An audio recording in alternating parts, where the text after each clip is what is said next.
Hi everyone, this is the last weekly check-in for the semester. We are almost finished. This week we are talking about making social change and the limits to social change. Um, to close out the semester, remember this is the last week of content. Next week you will have um, the entire week off to finish up work, do a short final exam that's already open, and hopefully fill out the student evaluations by SE or by May 2nd. If you're interested in talking about sociology, future ANSO, or sociology courses, please let me know. I'm happy to talk. Um, and as well as anything, if you're looking ahead of time, ahead of your career or your education, and you just want to bounce some ideas off or get some advice, please let me know. For the SEIs, make sure to use the QR code on the right.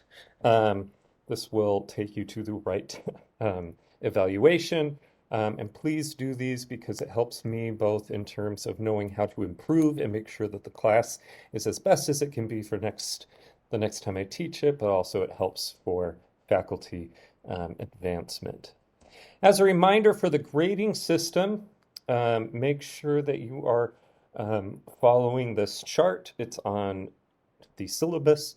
If you are looking at the grade you want, so let's say you're going for a B, you need to make sure you check off every box and fit all of the requirements for that box on that line. So for someone going for a B, you need to make sure that you have demonstrated competency on 13 of 15 weeks for the discussion posts. You have an 80% average on the midterm and final. You've done the 6 MPG assignments, and you have demonstrated competency on at least 3 investigating sociology assignments. Sorry, this right here where it says 2 short essays should say um, investigating sociology assignments. So that is the way you read this. If you do not, so for example, if someone had demonstrated competency on 13 out of 15 discussion posts and responses, got an 85% average on the midterm and final, did the MPG groups, but only did 2 short essays, they cannot get a B and they will be bumped down to the C level, right? So please be aware of where you fall and make sure that you have completed all of the requirements that you need for the grade you want. Okay, let's go to collective behavior and social movements.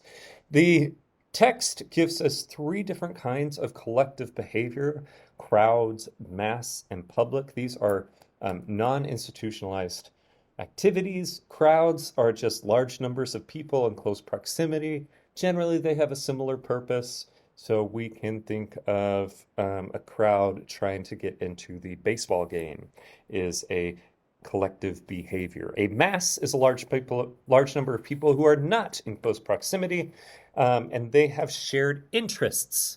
So this would be, gamers. They are not together. They are spread throughout the world, but they have a similar interest.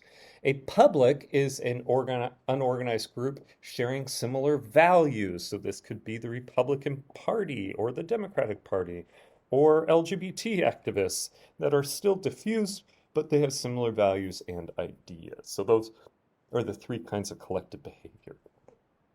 Social movements are purposeful organized groups that strive towards a common goal.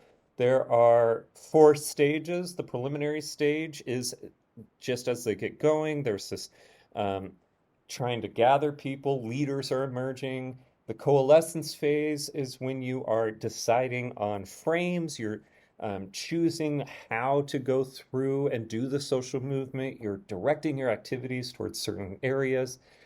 The institutional stage is when you have a set organization. Oftentimes it means you have a paid staff, but generally it means you don't have to rely on mass movements or grassroots activism, but that you have a set staff and you have systematic activities. And then finally, the decline stage is when the institution has met its goal, and it can either decline or it can revert and start coalescing and start branching off into other activities, right? It can decide to move to a new social movement or social ideal, and start mobilizing for that. There are two broad theories that the text talks about in terms of social movements. First is resource mobilization. So sociologists will look at it, at how capable is a social movement to acquire resources and mobilize individuals, and that is important to understand for the success of a social movement. Likewise, sociologists look at how do social movements frame the movement, which is also a way to determine whether a movement will be successful. So there are three frames. There's the diagnostic, prognostic, and motivational. So diagnostic is telling people what the problem is. Prognostic is saying what the solution is. And the motivational frame is what individuals can do. What is the call to action? So is it going out in the streets and protesting? Is it voting? Is it emailing your senators, right? So those are all different motivational frames, telling people what is the best activity to achieve the prognosis that will fix the diagnosis. So let's see some examples.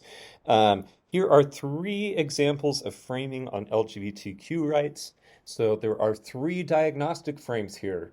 On the left, we have conservative groups saying the problem is declining of traditional marriage values. In the middle, you have gay people don't have equal rights in society because of marriage, that they don't have marriage. I mean, this was pre-2015. And then left progressive LGBT movements are saying, no, the problem is LGBTQ individuals are at a greater risk of discrimination, of violence, and more. So those are the diagnostic frames, the defined problems. The prognosis for conservative groups has been passing laws defining marriage as a man and a woman. This has been done. This was tried in Hawaii, in California, and in various states across the nation. For the mainstream gay marriage movement, they tried to do a constitutional amendment opening the definition of marriage. Eventually, they were able to succeed through a lawsuit that claimed not allowing gay couples to marry was discrimination. And what progressive LGBT movements are trying to do is find legislation and awareness protecting all kinds of identities and sexualities in the workplace, in housing, in violence protection, etc. The motivational frames are, for the first two, are voting. That's often where they are focusing their efforts. Vote for candidates that are conservative or gay friendly. Whereas for progressive LGBT movements, they often are trying to escape out of normative actions. And so they often will do protests, sexual freedom campaigns, and marches, and have developed underground support systems like ballroom or other avenues of community support rather than waiting for or hoping that powerful institutions will support their cause. To give an example of the debate about framing, here we have different arguments about what does defund the police really mean.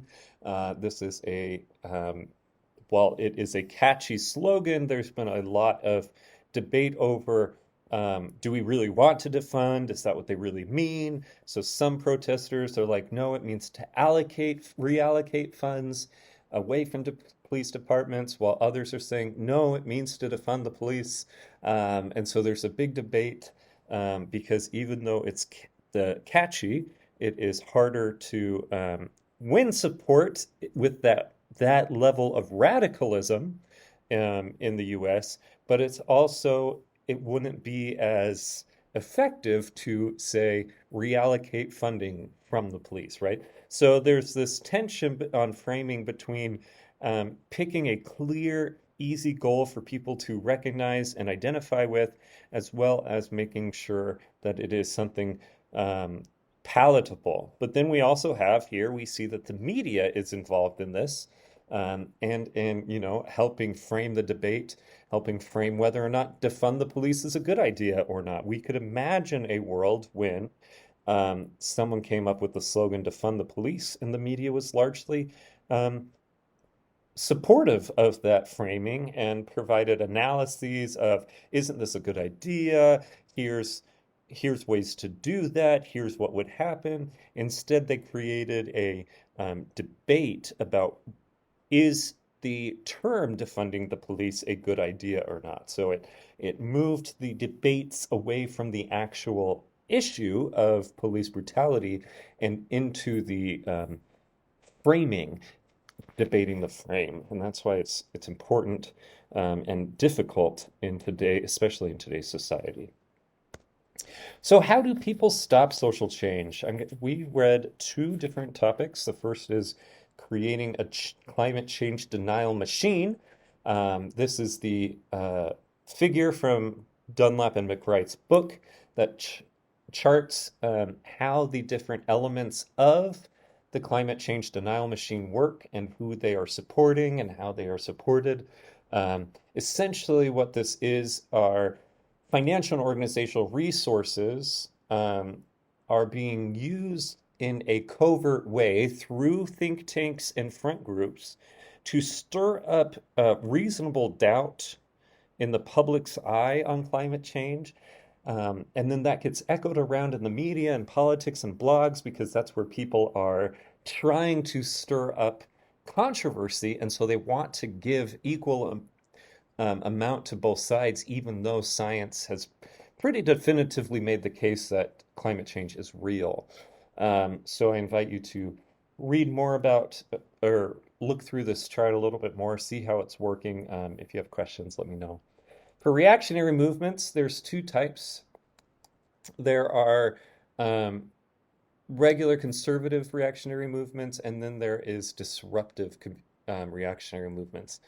The status quo reactionary movements are simply trying to preserve and restore or expand the rights and privileges of its members.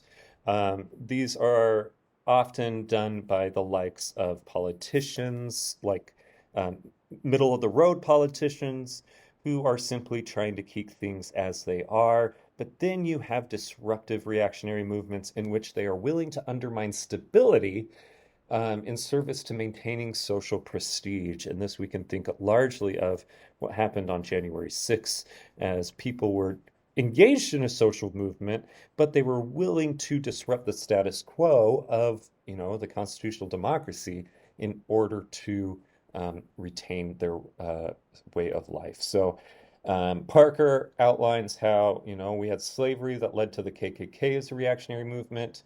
The civil rights era led to law and order politics as a reactionary movement. Post-Obama led to the Tea Party as a reactionary movement. And then the progressive changes that happened during Obama also led to Donald Trump's populism. So here's some examples of how there's framing on both sides for both social movements and reactionary movements. So for the right in the Donald Trump election of 2016 and 2020, there is the diagnosis of working class citizens is their problem is the overreach of progressive policies. Immigrants are taking jobs. There's rising crime.